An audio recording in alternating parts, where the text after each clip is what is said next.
Morning, my dear students, in our previous video we have learned about small g, value of small g. Today we will learn about mass and weight. Okay, मास क्या होता है कि कोई ना कोई body है, उसके अंदर कोई ना कोई मास होता है, कोई ना कोई वजन होता है उसका, दैट इज कॉल्ड मास. ठीक है, ये आप अपनी प्रीवियस चैप्टर में पढ़ चुके हो, वो हम पढ़ेंगे. अभी हमने ये चैप्टर छोड़ दिया था ना. We have learn that greater the mass greater the inertia. जितना मास ज़्यादा होता है उतना ही इनर्शिया ज़्यादा होता है. ठीक है, mass of object is constant and does not change from place to place. जो मास है एक ऑब्जेक्ट का वो कांस्टेंट रहता है. मीन्स यदि हम यहाँ रहें, एक स्थान से जब हम दूसरे स्थान पर जाते हैं या प्लेस टू प्लेस जाते हैं तो ये मास की वैल्यू चेंज नहीं होती. Next is wait. वेट क्या होता है? अर्थ. हम जानते हैं ना, अभी हमने पिछली वीडियो में ही पढ़ा था, जो अर्थ है वो हर चीज को अपनी तरफ अट्रैक्ट करती है. ठीक है ना, विद द फोर्स अट्रैक्ट करती है. और वो फोर्स किसके ऊपर डिपेंड करता है? हमने पढ़ा था mass of the object and the acceleration due to gravity. F is equal to m multiply a. यही पढ़ा था ना हमने, mass and acceleration. The weight of an object is the force with which it is attracted towards the earth. तो weight क्या होता है एक ऑब्जेक्ट का? ऐसा फोर्स जिसके थ्रू वो अर्थ की तरफ अट्रैक्ट होता है, that is F is equal to m multiply g. g क्यों लिखा है? क्योंकि ये हम एक्सेलरेशन ड्यू टू अर्थ है, हम अर्थ की तरफ अट्रैक्ट हो रहे हैं. The force of attraction on the object is known as the weight of object. Okay, W weight किसके बराबर होता है? m multiply g. It means F और W क्या होते हैं? बराबर.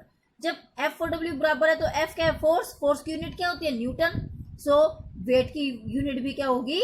Newton. Okay, the weight of an object acting vertically downward. जो वेट है वो वर्टिकली डाउनवर्ड एक्ट करता है. इट मीन्स इसकी डायरेक्शन भी है और मैग्नीट्यूड भी है. So it is a vector, it is a vector quantity. Okay, क्योंकि इसकी दोनों चीजें हैं इसके पास.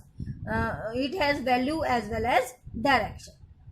नेक्स्ट है, we have learn that the value of g is constant at a given place. अभी हमने लास्ट वीडियो में ही पढ़ा था, जो g की वैल्यू है वो क्या है? कांस्टेंट होती है. Therefore eight a given place the weight of. जब g कांस्टेंट हो गया तो वेट किसके ऊपर डिपेंड हो गया? मास के ऊपर. किसके ऊपर डिपेंड है वो? और directly proportional to mass. It is due to this reason that at a given place we use the weight of an object as a measure of its mass. यदि हमने मास मेजर करना है, वेट मेजर करना है, तो हम उसके मास को मेजर करते हैं. The mass of object remains the same everywhere. अभी हमने ऊपर भी पढ़ा है, मास तो कांस्टेंट रहता है हर जगह, बट जो वेट है वो क्या हो जाता है? चेंज हो जाता है. Weight depend on its location. क्यों? वेट किसके बराबर है? Mass multiply acceleration. अब एक्सेलरेशन अर्थ की भी अलग है, मून की अलग है. ठीक है, तो इसीलिए जो वेट है वो कांस्टेंट नहीं होता हर जगह ड्यू टू ग्रेविटी.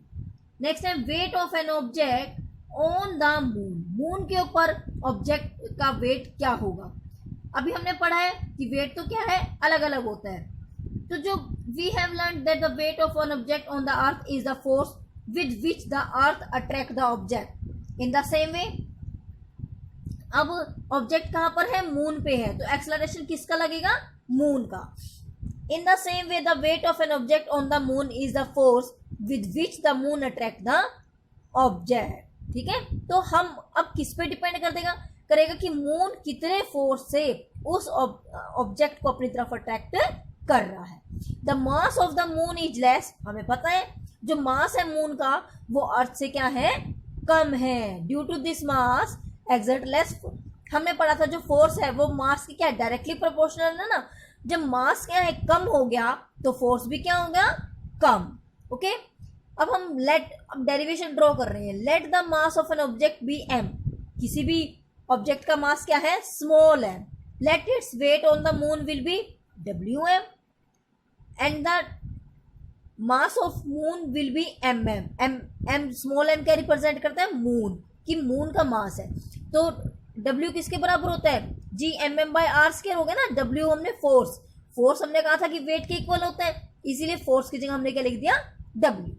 ओके, अब इधर देखो, मास ऑफ अर्थ कितना है, 5.98 10⁻24, और मून का कितना है, 7.36 10⁻22। ये ज्यादा हो गया ना अर्थ का, और रेडियस अर्थ की ज्यादा है, तो इसीलिए जो वेट है वो क्या हो जाता है। अब ये क्या है हमारा सिंपल, जो हमारी अर्थ का है, हम इन दोनों इक्वेशंस को क्या कर दिया, कंपेयर कर दिया। जब हम इन दोनों की वैल्यू रखते हैं, then it comes WM, weight of moon, weight at moon and weight on earth, it comes 1/6। इसका मतलब यदि एक weight of object on moon क्या होता है, 1/6 ऑफ अर्थ। ठीक है, 1/6 हो जाता है। यदि हमारा अर्थ पर वजन 36 है, 36 kg है हमारा, ठीक है, तो वो मून पे क्या होएगा, 36 की 1/6, 6 6 60, 36 6 kg। It means earth moon के ऊपर क्या हो जाता है, हमारा वेट कम हो जाता है, 1/6।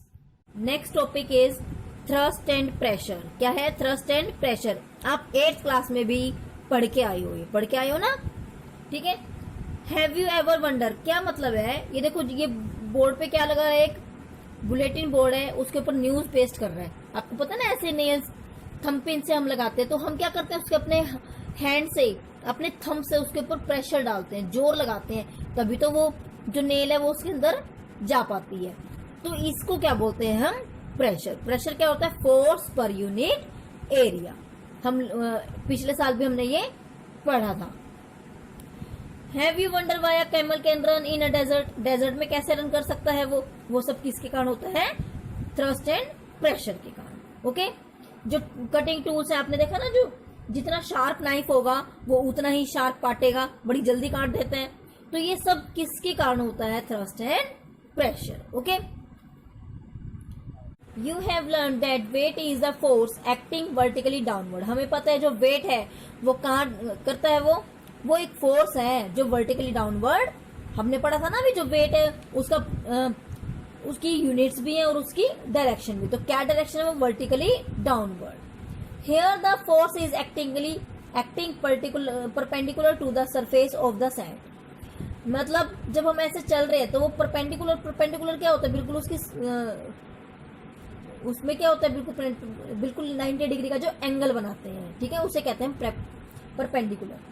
When you stand on loose sand, क्या इसने एक एक्टिविटी से बताया है, हम एक सैंड पर खड़े हैं, the force that is the weight of your body is acting on a area। जब हम खड़े हैं तो हमारे फिट सिर्फ सैंड की टच में है ना, और जब हम एक लेट जाते हैं उस पर तो हमारी पूरी बॉडी है उसके टच में। हमने पिछली क्लास में पढ़ा था, 8th में पढ़ा था ना तुमने, जो फोर्स है वो प्रेशर है वो किसके होता है, फोर्स के तो थ्रस्ट के तो डायरेक्टली प्रोपोर्शनल होता है, और एरिया क्या होता है, इनवर्सली। तो जब हम खड़े हैं तो एरिया क्या है, कॉन्टैक्ट वाला एरिया क्या है, कम है ना, तो वहां पर प्रेशर क्या होगा, जब एरिया कम हो गया तो इनवर्सली का मतलब क्या होता है, एक चीज बढ़ती है तो दूसरी घट जाती है, डिक्रीज हो जाती है। एरिया डिक्रीज है देन प्रेशर इंक्रीजेज। और in the next case when we lie down on the sand then it becomes, contact area क्या हो गया, इंक्रीज हो गया, देन प्रेशर बिकम्स डिक्रीजेज। ठीक है, ये लिखा है the fact of the thrust on sand is larger while standing than while lying. तो थ्रस्ट ज्यादा हो गया ना। उसके बाद है SI unit of thrust and area in we get the SI unit of pressure. Pressure की एसआई यूनिट क्या है, देखो, pressure is equal to thrust upon area. Thrust की क्या होगी, न्यूटन, और एरिया की पता है आपको, मीटर स्क्वायर। तो प्रेशर की क्या होगी, न्यूटन पर मीटर स्क्वायर। उसके बाद in honour of scientist Blaise Pascal ने इनकी डिस्कवरी की थी, तो इसीलिए प्रेशर को उनको रिगार्ड देने के लिए प्रेशर की यूनिट क्या बन गई, pascal, and it is denoted by capital P and small a। इन्होंने एक एग्जांपल से समझाया हुआ है। इसमें 2 ब्लॉक्स आपको नजर आ रहे हैं, block A and block B। Block A की डायमेंशंस क्या है, 20 centimetre, 10 centimetre and 40, and next 20 same है, बट एक क्या है, वर्टिकल है, और एक क्या है, हॉरिजॉन्टल है। तो इन्होंने करके दिखा रखा है। मास तो सेम है 5 kg, डायमेंशंस क्या होगी, ये होगी है। तो थ्रस्ट क्या हो गया, अब इस केस में क्या हो गया, 40 20 10, ठीक है। फोर्स क्या है, M × G, m क्या है, मास 5 kg दिया हुआ है, ग्रेविटी क्या है 9.8, क्योंकि ये तो वैल्यू फिक्स होती है, and it comes 49 Newton. Area of a side, अब एरिया, अब देखो जब ये ऐसे है तो इसका एरिया ऑफ साइड सिर्फ जो ये नीचे वाला इसका ये वाली साइड है, जो इसका स्क्वायर है, सिर्फ यही उसके कांटेक्ट में है। जो ये रेक्टेंगल एरिया है ना, उसका फेस है, वही कांटेक्ट में है ना, हाइट तो कांटेक्ट में नहीं है। तो एरिया ऑफ कांटेक्ट क्या हो गया, length multiply breadth, 20 multiply 10 and it comes 0.02 metre. Metre क्यों कन्वर्ट किया, क्योंकि यहाँ पर न्यूटन था और ये सेंटीमीटर था। आपको याद रखना है मीटर की कन्वर्जन जरूर, क्योंकि न्यूमेरिकल्स में यही गलतियां करते हैं। ये क्या था, centimetre, but we have to convert it into the metre. Now pressure comes 2450 in the case of when a. और अब बी का देखो, बी में क्या है, रेक्टेंगल फेस है, लेकिन इसकी लेंथ क्या बन गई 40 एंड ब्रेड्थ क्या बन गई 20। तो यहां से क्या निकल गया आपके पास, एरिया क्या बन गया 0.08 मीटर स्क्वायर, और प्रेशर क्या बन गया 612.5, क्योंकि यहाँ एरिया क्या था ज्यादा, तो प्रेशर क्या बन गया कम। ठीक है, और जहां पर एरिया कम होता है वहां पर प्रेशर क्या होता है ज्यादा। ठीक है, तो इससे यहां पर क्या कंसेप्ट क्लियर हो गया, thus the same force acting on a smaller area exert on a larger pressure। यदि फोर्स तो दोनों में सेम था, बट क्या हो गया, स्मॉलर एरिया था तो प्रेशर उसने ज्यादा एक्सर्ट कर दिया। This is the reason why a nail has a pointed tip. जो नेल है, कील होती है, उसका एक पॉइंटेड टिप होता है। नाइफ है, शार्प एजेस, शार्प एज है, तो वो जब जाएगा एरिया ऑफ कॉन्टेक्ट क्या होगा small, so that it can easily cut our fruits and vegetables. Okay